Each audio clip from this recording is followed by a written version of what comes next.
Selanjutnya kita bahas tentang e-tax invoice ya, yaitu faktur pajak sampai SPT masa, SPT masa PPN.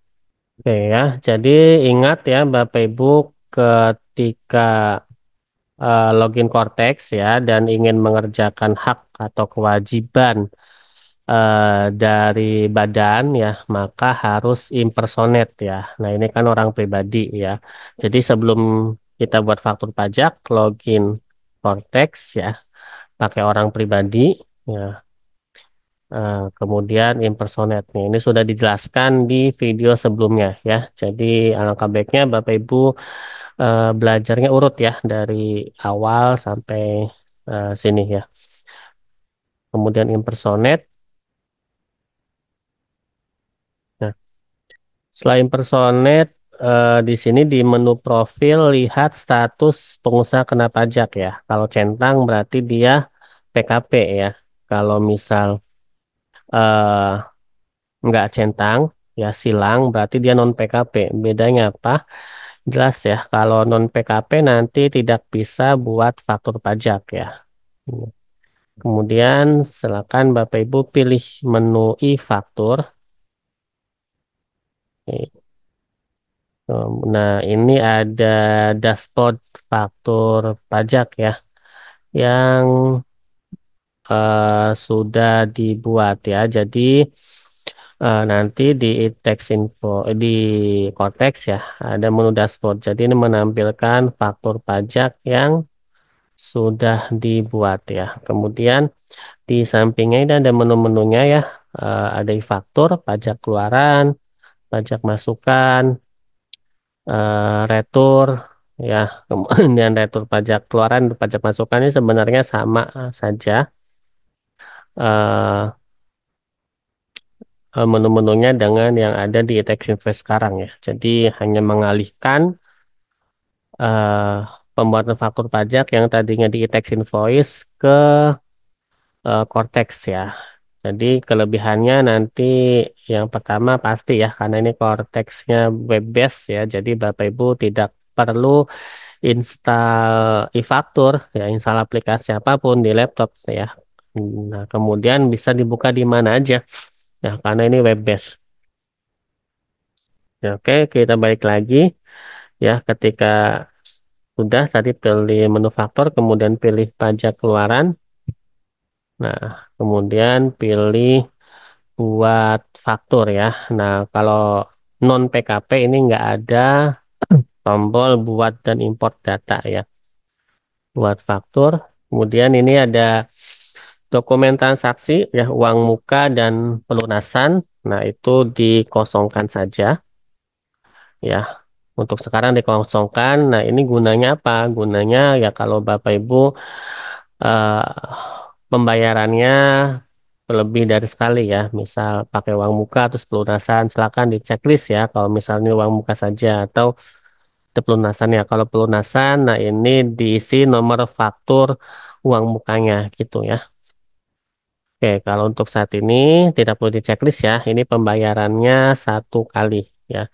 Tanggal fakturnya kita buat misal bulan November ya, kita buat faktur bulan November ya contohnya. Oke, kemudian masa pajaknya mengikuti tanggal faktur pajak ya, kode transaksinya ya, kode transaksinya pilih yang 01 ya, misal ini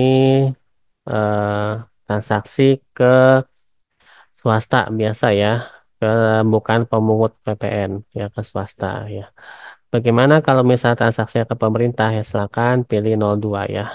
Untuk saat ini pilih 01 ya. Kemudian deskripsi ya, deskripsinya ini seperti kolom referensi di e-tax invoice ya. Silakan bisa diisi apa aja yang bisa invoice nomor sekian atau dikosongkan juga boleh ya.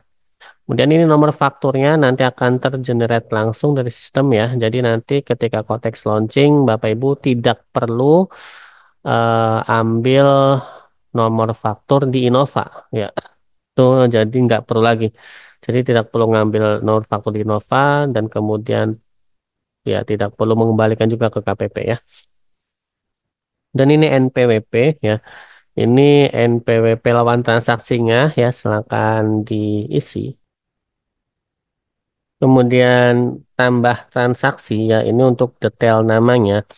Nah, misal barang ya, barangnya ini ada kode barangnya, silakan dipilih. Kalau misal milihnya susah gitu ya, ya nggak apa-apa, tinggal pilih aja yang barang ya. Nah, kemudian ini nama barangnya tinggal diedit ya, misal mesin fabrikasi gitu ya. Nah, kemudian satuannya misal apa ya?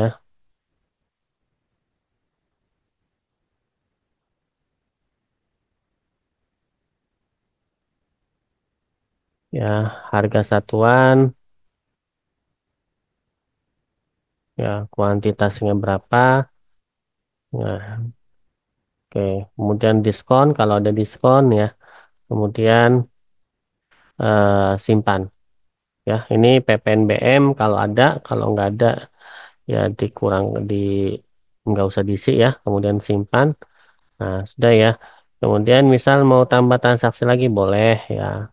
Nah, misal saya transaksinya jasa gimana? Ya, tinggal pilih jasa ya. Kemudian pilih jasanya. Nah, kalau nggak mau milih ya nggak apa-apa ya. Susah pilih aja yang atas jasa. Kemudian pilih misalnya nih ya, jasa instalasi mesin misal ya. Nah, satuannya misal satu kegiatan ya. Nah, kemudian harganya misal 10 juta.